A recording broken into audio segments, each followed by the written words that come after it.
At times, I would go to hear preaching among the slaves, not to be converted, however, but mainly to hear the moaning and hear the preacher quote the scriptures.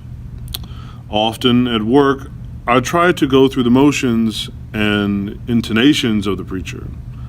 I was pretty good at heart, but considered a devil by those around me. An unidentified freedman in Rawik from American Slave. This is from introduction to a book by an American academic, Daniel Fountain, who did a work that's called Slavery, Civil War, and Salvation, African American Slaves and Christianity, 1830 through 1870. And one of the really fascinating things that Fountain does in this particular work is he shows that early conversion to Christianity by slaves and their descendants had not as much to do with a fervent passion, right, for Christianity, or necessarily even being won over by arguments or proselytizing, right? But actually instead had a lot to do with the fact that here's these slaves, or now former slaves, emancipated, but then despite emancipation still facing the same hostilities that they faced while they were slaves.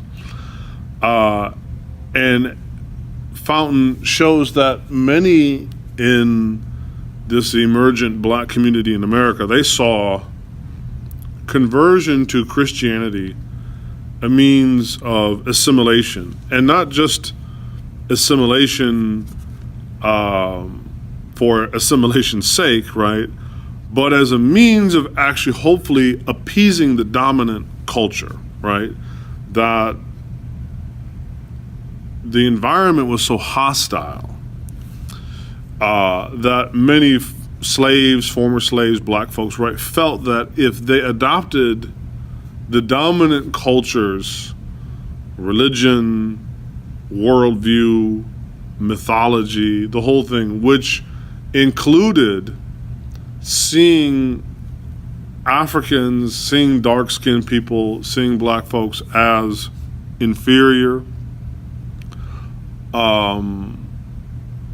they were in some ways felt like, well, if we make this bargain, we'll be safe, right? We'll be safe. And as time went on, I think the question can be asked, did this sort of Faustian bargain, did it work, right? Did this exchange, did this really make so-called black folks safe? And that, as we can see historically at least, right, conversion to Christianity seemed to have very little impact on the safety of black folks.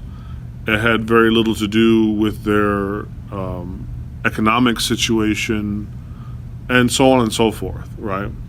And the whole reason why I'm bringing this up is that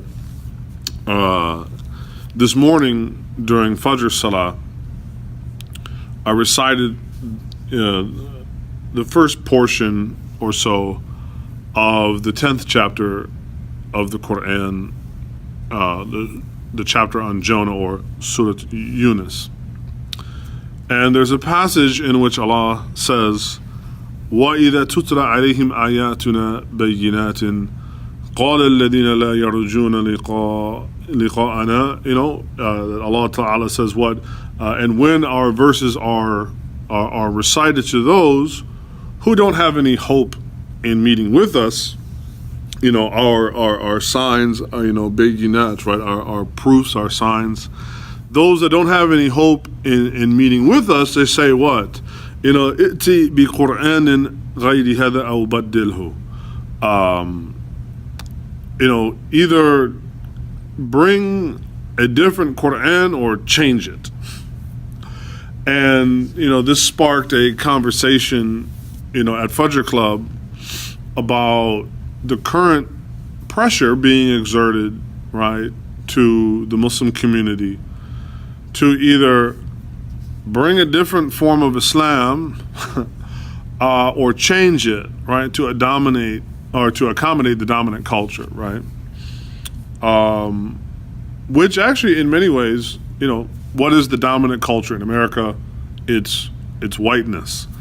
And we were saying how this bears so much resemblance to, not only what the Prophet ﷺ went through in his lifetime, but it bore a lot of resemblance, to this particular verse where Allah is talking about, the kind of pressure that the Muslims were under, that the Prophet ﷺ was under, to either change the Qur'an, bring a different Qur'an, right, or change the religion, right, to accommodate the whims of the dominant or ruling culture, right?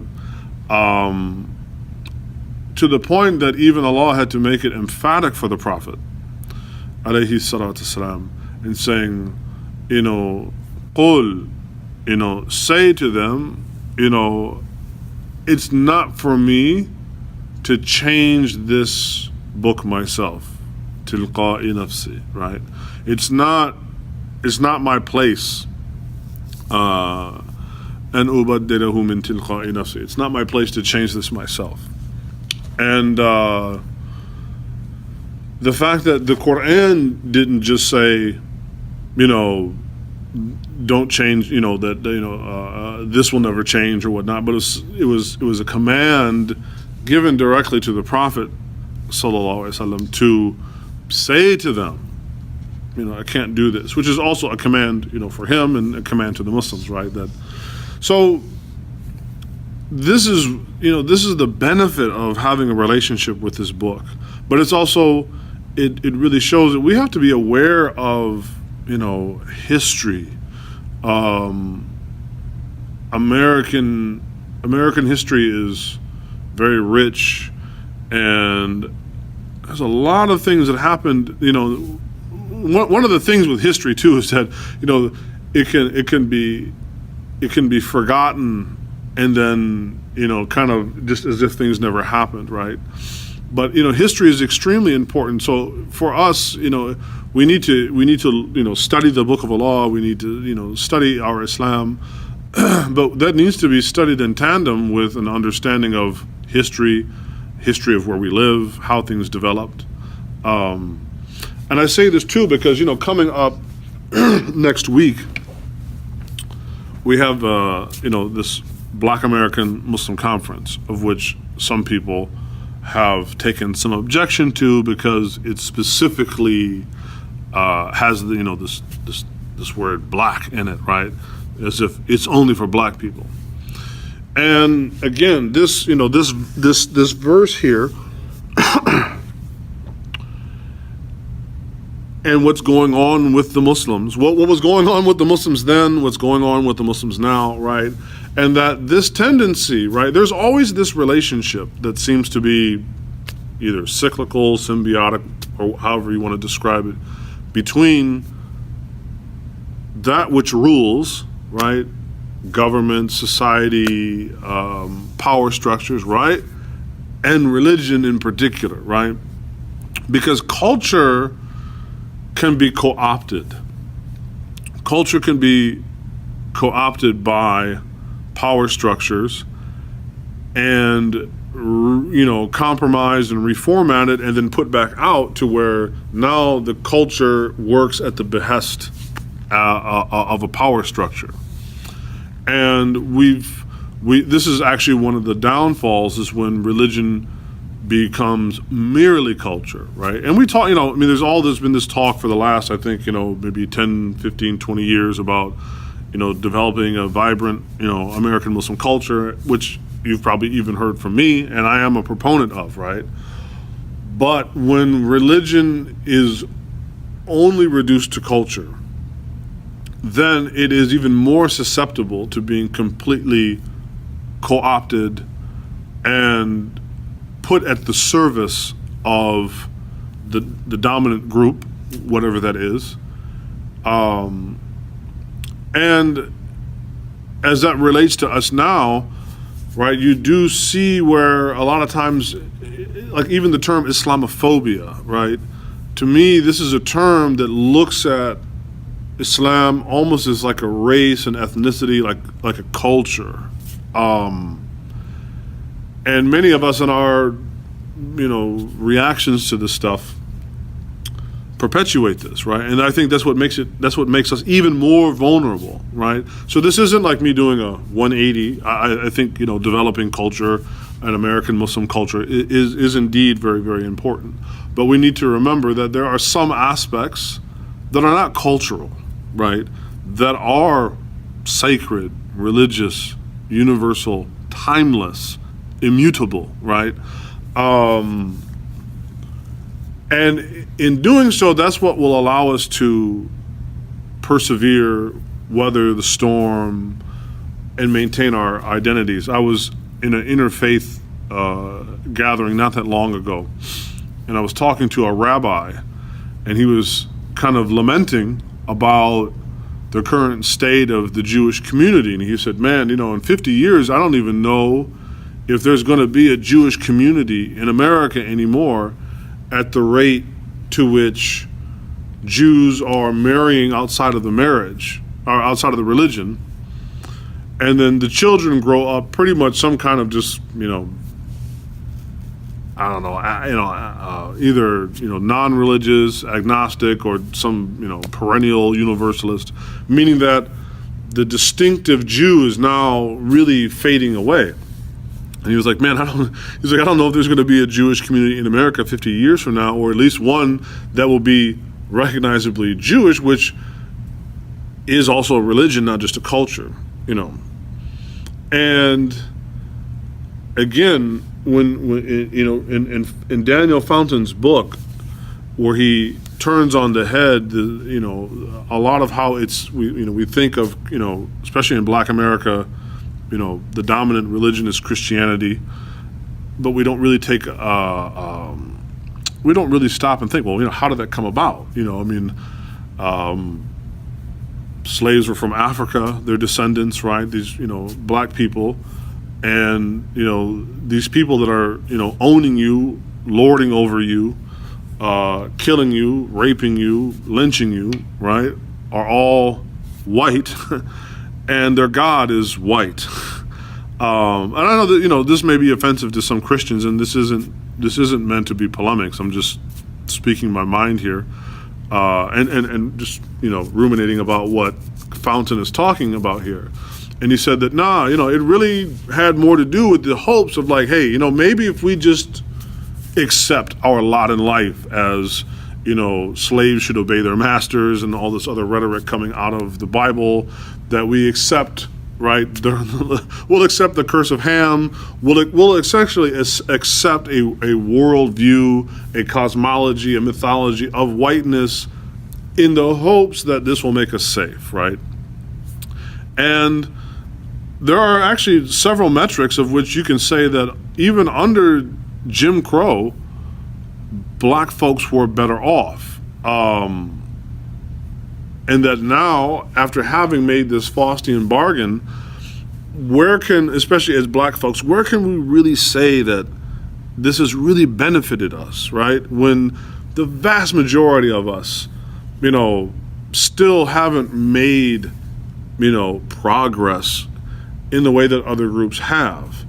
And maybe that has come with this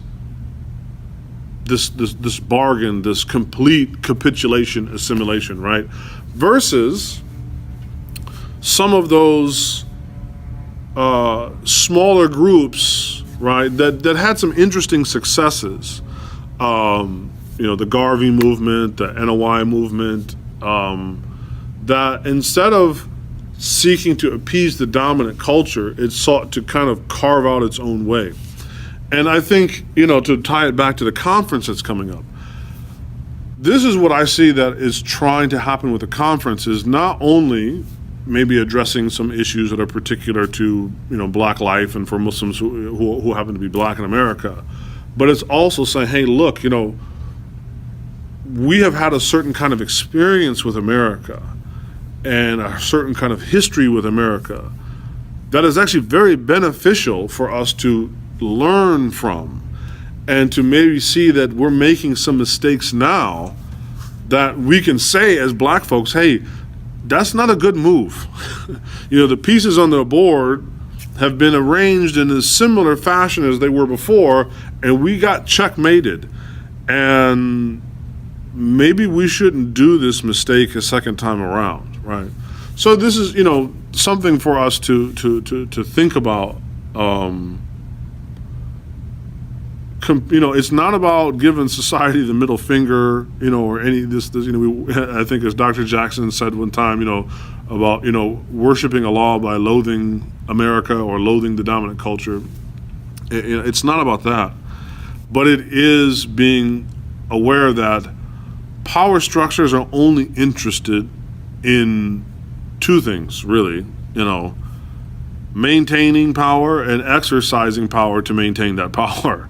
So our assimilation as Muslims, you say, okay, fine, whatever. We'll come up with we'll come with a different Qur'an, or we'll change the Qur'an, or we'll change Islam where, homosexuality is no longer sinful, or, we can eat pork, or, whatever. We'll make something that will be palatable to the dominant culture.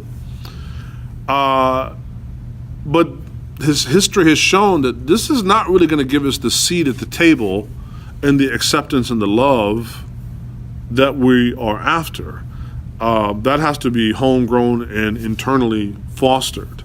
And in fact, to do so could be to proverbially, slit our own throats. Or as what Dr. King had one time talked about, moving into a burning house, right? And I think that's one of the things about, Martin's message is very, very misunderstood, is he wasn't this like kumbaya figure that a lot of people take him out to be, that he wasn't a humanist, right? I mean, there's been all this post-King effort since his death to, let's angelicize a man, to be quite honest, that America assassinated, right? They wanted him dead and they killed him. They did not agree with his ideology. They didn't agree with his words. And those words were specifically religious and anti, white supremacy. But there's been a tremendous effort, and to a large degree very successful, to re-articulate that narrative as one that is not religious, but humanistic, right? It's like a humanism now. And it's not really about race, it's about equality in this banal way, right? And we're following right down this rabbit hole, right? I mean, or as the Prophet ﷺ talked about, following, the people of the book down a lizard hole. We always assume that will mean, I don't know, we take it in the most crude way possible, right? It just means that, the people of the book may have made certain bargains or mistakes, and we shouldn't follow suit, right? It doesn't mean we have to have some sort of antagonistic stance towards, Jews and Christians or something. It's more of, they made poor choices. And if you talk to a lot of honest, or I say a lot, but if you talk to honest, clergy within both, the Jewish and Christian circles, they'll tell you this is one of the issues of being co-opted by the dominant culture, is that now you really don't even have control over who you are. And you hear a lot. I mean, I think that's why I have a lot of respect in some ways for, evangelicals that feel like, hey man, you guys are you guys have taken our thing. You're trying to take our thing from us. Or like some other Christians gave it away and like, hey, we didn't agree to that. And, so sometimes their entrenched stances on things are they're mistaken or brushed aside or reduced to, they're just, some sort of fundamentalist or whatnot. But no, a lot of it has to do like, hey, we just want to have a sense of autonomy and self, right? Tom Daniels wrote this book called The Death of Expertise. So on Twitter the other day, he was talking about, his definition of conservatism. And he was saying that it's not this other stuff that people think it is. He said, but it's more of, amongst many things, one of the points he made is like, his view on the state, right? The nation state is not this entity that can take the human being as like a tabula rasa, like as an empty slate, and then get about the business of making perfect humans. He's like, nah, that ain't the business that the state needs to be in. The state is at the behest of man, not the other way around, right? So just some things to chew on. Hopefully some of this will get discussed at the conference. If you have a chance, look up that first, few pages of the 10th chapter of the Qur'an. And if you want to, I do recommend it. It's a good book. Again, the author's name is Daniel Fountain, and the title is Slavery, Civil War, and Salvation, African American Slaves and Christianity, 1830 to 1870. Inshallah, see you at the conference. Maybe see you at the center. Imam Mark signing off from Middle Ground. Assalamu alaikum wa rahmatullahi ta'ala wa barakatuh.